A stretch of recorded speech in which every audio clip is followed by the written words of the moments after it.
Well, I don't think we've had a ceasefire, to be frank, since we agreed to the memorandum of understanding, because almost immediately these attacks began.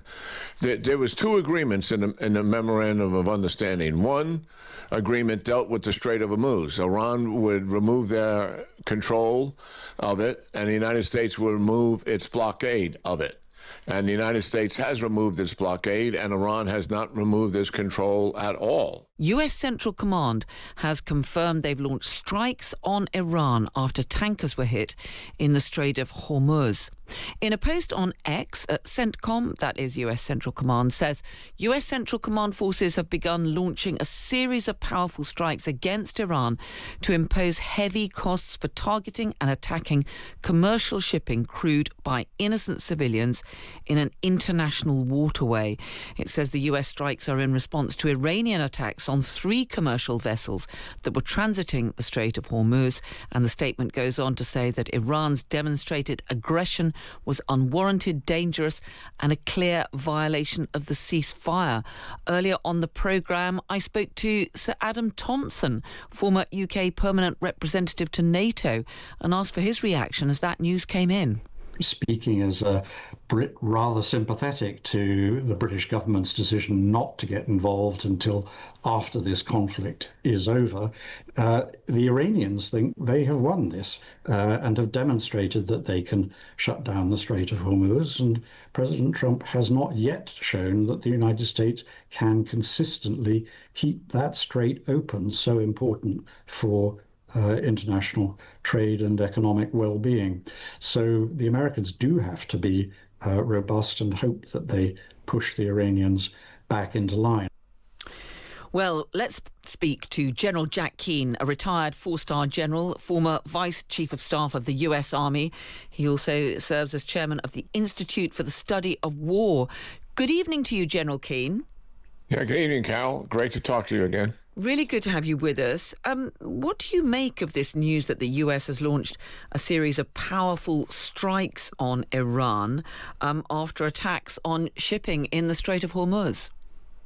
Well, it's not surprising, certainly, and Iran's action is not surprising either. I mean, what has really happened here? On March the 2nd, after the war began on February the 28th, the Iranians shut down the Straits of Hormuz.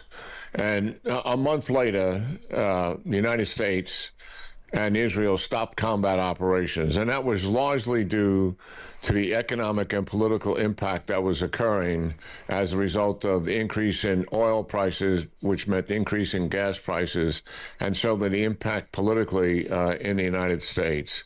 And ever since that time, the Iranians have been quite emboldened, and I think it surprised them to a certain degree how easy it was for them to intimidate and coerce, particularly the ship owners, about not moving down through the straits while the war was taking place. And secondly, they see the control of the straits as a huge geopolitical victory for them, in the sense that they have leverage over the countries in the region and also the United States, and they're emboldened by it. I think it's on a parallel with the acquisition of a nuclear weapon, and I'm not saying that to exaggerate, because it gives them the opportunity for geopolitical blackmail, like having a nuclear weapon would have as well, and also because to achieve a degree of deterrence over the United States and Israel as well. Because obviously what we saw is that those attacks on shipping in the Strait of Hormuz, of course, it blocked a huge amount of vital shipping, particularly energy supplies, which caused huge problems for many countries, including the United States. But, I mean, General Keane, we are supposed to have a ceasefire at the moment between the US and Iran, while this memorandum of understanding is negotiated with the aim of getting a longer-term agreement. If you've got the Iranians carrying out attacks on shipping in the Gulf, and you've now got the US carrying out these strikes, powerful strikes on Iran. We don't have many details just yet. Where does that leave the ceasefire? Well, I don't think we've had a ceasefire, to be frank, since we agreed to the memorandum of understanding, because almost immediately these attacks began.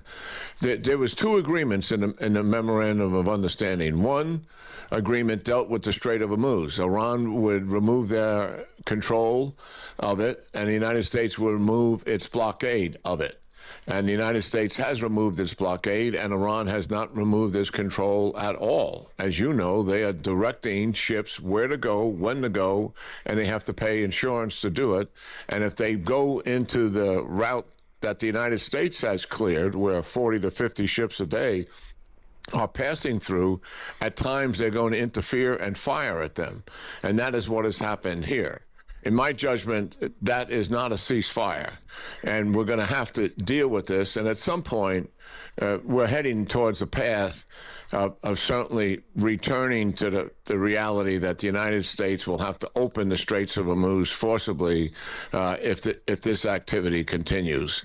So do you fear this could be, the start of a situation which leads to a complete breakdown of the ceasefire, where the US and perhaps with Israel resume their all-out attacks on Iran?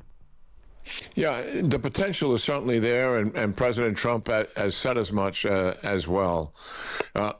Listen, I think it really underscores a misperception that exists to a certain degree in the United States, and maybe others as well, that the regime that we're dealing with in terms of the leaders represent a new attitude and behavior that has potential for Iran possibly to be responsible and join the community of responsible nations.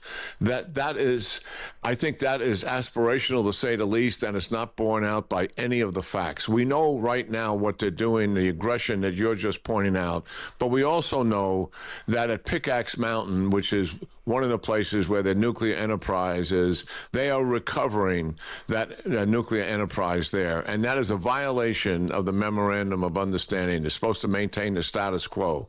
They're doing quite the same with ballistic missiles. In my mind, the leaders, although they may be different than the leaders that were running the regime at the beginning, and obviously many of them were killed, these leaders represent the same diabolical, tyrannical, radical regime that we've been dealing with for 47 years. I think they're absolutely committed to all of their goals of having a nuclear weapon, a very robust ballistic missile program, and considerable support for proxies, and achieving domination and control of the Middle East as much as possible.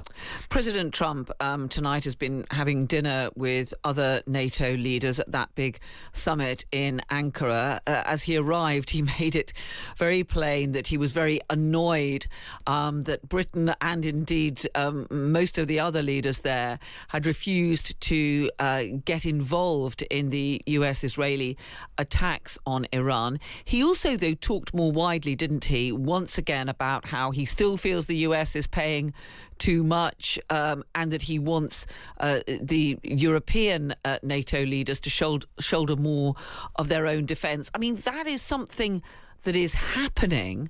But do you think that President Trump might be prepared now to provide President Zelensky with more of the air defences which he has been saying that his country really needs to protect Ukrainians against Russian attacks? Well, a couple of points in what you just said. President Trump, at best of my knowledge, having spoken to him a number of times, never asked for anybody to assist in the attack on the Iranians. That was between Israel and the United States. What he did ask for assistance, and what he was frustrated by was particularly Spain and Italy denying the use of our bases and also airspace, and that was very frustrating at the time. But the majority of our bases in Europe are being used in various countries, as you know. I mean, there's been thousands of sorties conducted out of that with no restriction on air bases, and President Trump is very much aware of all of that. Also, he's aware of the coalition that was put forward by Mark Rutte, the Secretary General of NATO, in terms of if necessary, they would form a coalition to help escort ships through the Straits of Hormuz, and he's aware of that. He's still probably burning a little bit with the frustration of what took place with denial of bases and denial of airspace. When it comes to Ukraine itself, listen, the war in Ukraine, I think you're aware of it, has turned in favor of Ukraine. They're making tactical advantage. The Russians are being stalled completely. They're not able to replace their casualties on the battlefield for the first time in 5 years. And strategically, their oil reserves that the Ukrainians have been attacking for months now, they've lost 34% of it, which is producing gas lines throughout much of Russia, but not all of Russia. Ukraine desperately needs air defense systems, interceptors for ballistic missiles. They take out 90% of the drones, and they take out almost all of the cruise missiles. It's the ballistic missiles that they need sophisticated air defense systems for. The United States has authorized them to manufacture PAC-3 intercepts, which is the Patriot ballistic missile system. But that will take some time. The reality is the United States and Europeans are also short these missile systems, some of which, from the United States perspective, and also some Europeans, have gone into the Middle East to assist Arab nations that needed them to help defend themselves. And certainly the United States has been assisting Israel with those systems for years. So listen, there are realistic shortages here. It's not necessarily an unwillingness to support Ukraine. It's a fact that the shortages do exist. There are urgent requirements here to move this along as quickly as possible to get those interceptors in the hands of Ukraine. We recognize full well that most of the ballistic missiles tragically are getting through because of the lack of those interceptors, and that is what is killing the civilians throughout Ukraine, mostly in their major cities. And Putin is doing this, in my judgment, out of active desperation on his part, because of the war has turned against him, and he wants to put as much pressure on Zelensky and the population by killing innocent civilians. By the way, Ukraine never targets civilian targets, only military targets in their attacks into Russia. General Jack Keane, retired four-star general, former Vice Chief of Staff of the US Army.